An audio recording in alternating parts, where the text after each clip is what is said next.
আমার ধারণা এই ভিডিওটি দেখার পর বাংলাদেশ আওয়ামী লীগের সভানেত্রী শেখ হাসিনা কোনোভাবেই মেনে নিতে পারছেন না, কারণ ঘটনাটি তার এলাকায় গোপালগঞ্জে। বাংলায় একটা কথা আছে, সুসময়ে অনেকেই তো বন্ধু হতে চায়, আর অসময়ে নিজের ছায়াটাও নিজেকে ছেড়ে চলে যায়। এই মুহূর্তে বাংলাদেশ আওয়ামী লীগের খুবই দুঃসময় চলছে বিভিন্ন কারণে। একটা কারণ প্রধান এবং অন্যতম, যারা দলের খুব বড় বড় পদটিতে অথবা লোকাল এরিয়াতে বড় বড় পদগুলো হোল্ড করতেন, তারা রাজনৈতিকভাবে একদিকে টার্গেট হচ্ছেন, অপরদিকে আইনিও বিভিন্ন ধরনের ঝামেলা জড়িয়ে যাচ্ছেন।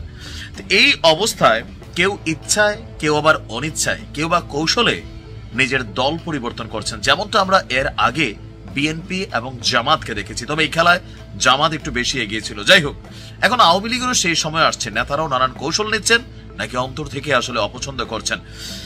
আওয়ামী লীগ ছাড়ার ঘোষণা দিয়ে নৌকার প্রতিকৃতিটাই ভেঙে ফেলেছেন গোপালগঞ্জের কোটালীপাড়া উপজেলার পিঞ্জুরি ইউনিয়নের আওয়ামী লীগের সভাপতি এবং নৌকা প্রতীকের সাবেক চেয়ারম্যান আবু সাইদ শিকদার। সকালে পিঞ্জুরি ইউনিয়নের কাকডাঙ্গা গ্রামে তিনি বাড়ির সামনে পুকুর পাড়ে নির্মিত যেই একটা বসার জন্য আমরা ঘাটলা বলি বা ছাউনি বলা হয়, সেই ছাউনির উপরে দীর্ঘদিন যাবৎ তিনি নৌকার সমর্থক হিসেবে নৌকার একটি প্রতিকৃতি তৈরি করেছিলেন, আর এরপর আজকে সেই প্রতিকৃতিটি ভেঙে দিয়েছেন। এই ঘটনার পর উপজেলা জুড়ে আলোচনা সমালোচনার ঝড় বইছে, কারণ প্রায় দীর্ঘ ৩০ বছর ধরে পিঞ্জুরি ইউনিয়ন আওয়ামী লীগের সভাপতি পদে দায়িত্ব পালন করেছিলেন এই আবু সাইদ শিকদার। তিনি কয়েক বছর আগে তার বাড়ির সামনের পুকুর পাড়ে বসার ছাউনির উপরে এই দৃষ্টিনন্দন নৌকার প্রতিকৃতি তৈরি করেন। হঠাৎ করে আজকে সকালবেলা তিনি এটি ভেঙে ফেলেন।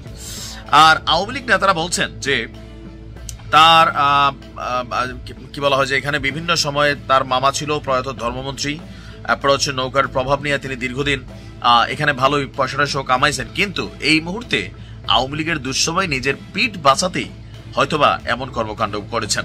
বাট আবু সাইদ শিকদার তিনি বলছেন যে এই কথা, যার দল করি মানে শেখ হাসিনা, তিনি দুর্নীতিগ্রস্ত হয়ে পালিয়ে গেছে, আদর্শ বঞ্চিত হয়েছে তাই পালিয়েছে, ওই দল আমি আর করব না, সে আসলেও আওয়ামী লীগ আর করব না, তাই নৌকার প্রতিকৃতিটাই ভেঙে ফেলেছি।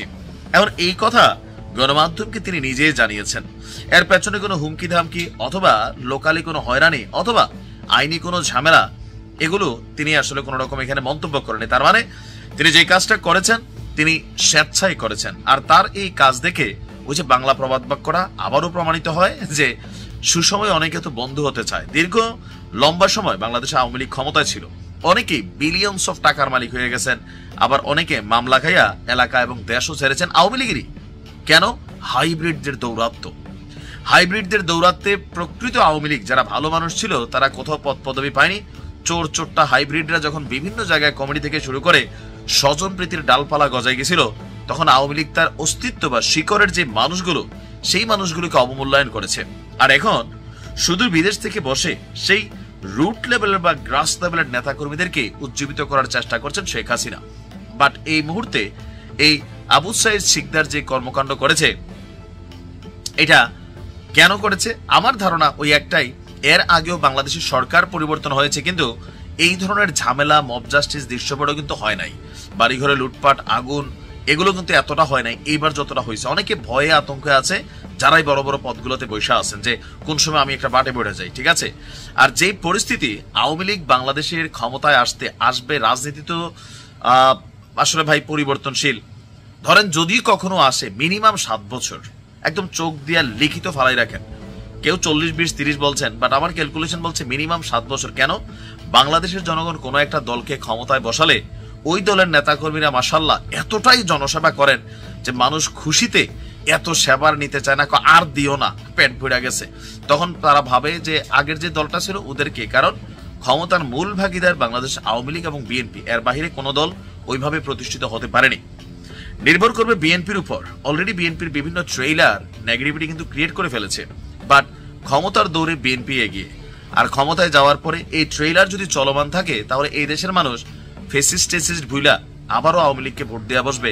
এটাই কিন্তু ইতিহাস পরিক্রমায় আমরা দেখেছি।